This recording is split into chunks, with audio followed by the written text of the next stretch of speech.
it's a question of the context the person live. And we always have to really thoroughly ask what for them autonomy means. It may well be that what I myself think is a good autonomy may be different for other person. But having said so, these are older persons. They live most often for a very long period of time in the same area. They have their friends. Sadly, many of them will die if you get very old. So you have already the danger to be socially isolated.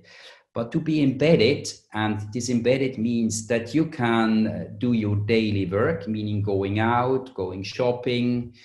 Autonomy also means that you can keep your leisure things, seeing other people.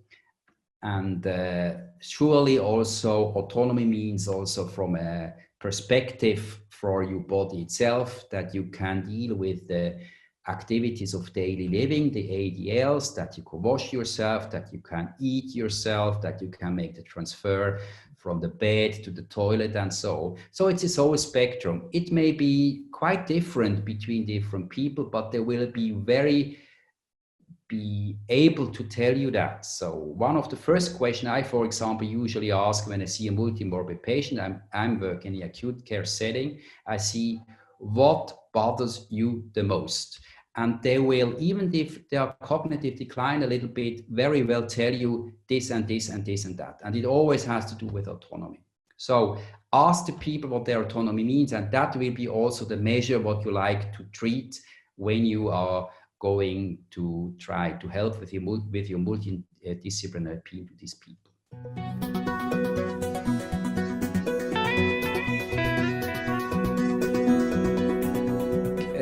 This is that they don't move enough, so they start to lose their muscles. They get sarcopenia, which is anyway, you lose muscle when you are over 40 years, but you could not just completely prevent, but you could decline that. So moving, and not just in the sense of the cardiovascular system. You have to look that you can put certain weights if you go shopping or so. That's one part. And the other part is often loss of appetite, especially when you are also more isolated, you live alone. And within this may be either just caloric, but very often the protein content of the calories you take in are not enough. So you come in a vicious circle, losing muscle, and then you get physically frail. Surely also with nutrition, and if you are not well nourished, it may also interfere with your cognition.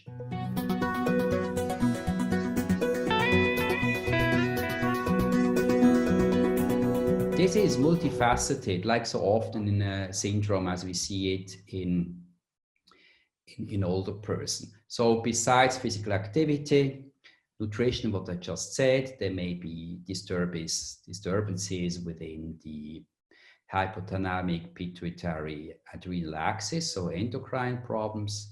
There may be genetic factors. Mitochondrial dysfunction is starting something which is very important. And then comes the whole issue about inflammatory states in older person on the subsumized under the word inflammaging. I think this is an important part, metabolic problems. But it has to be said that, for example, absorption of food is quite well preserved in older persons. So if you start to have a nutrition problem, you really have to look for a disease, either physical or psychological.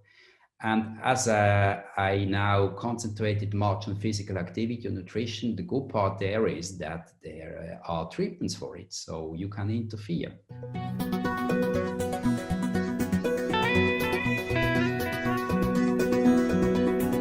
Alluded a little bit to that. So I think, if you eat not enough, especially the problem with protein energy malnutrition, then you will start to lose not just weight if you don't take in enough calories, but then you also lose your muscle mass.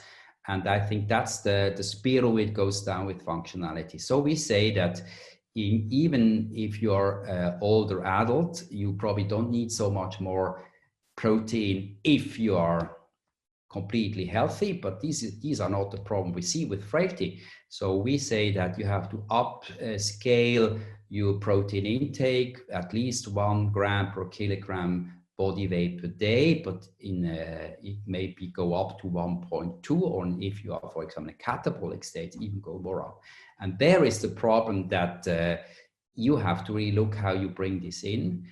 But the main issue will be that. Now, we already spoke a little bit about vitamin D. I think vitamin D is also important for muscle function and so on. But I think a well-balanced diet, more on the antioxidant side, is really one of the key things to keep functionality until very old age.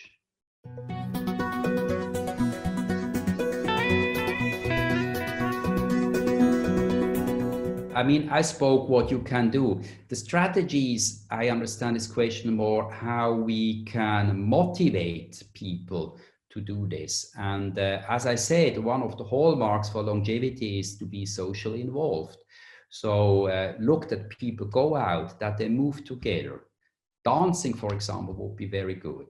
Tai Chi is good for the fall syndrome, being linked both to a function decline due to sarcopenia or even to cognition. As you know, cognitive impaired people fall more often.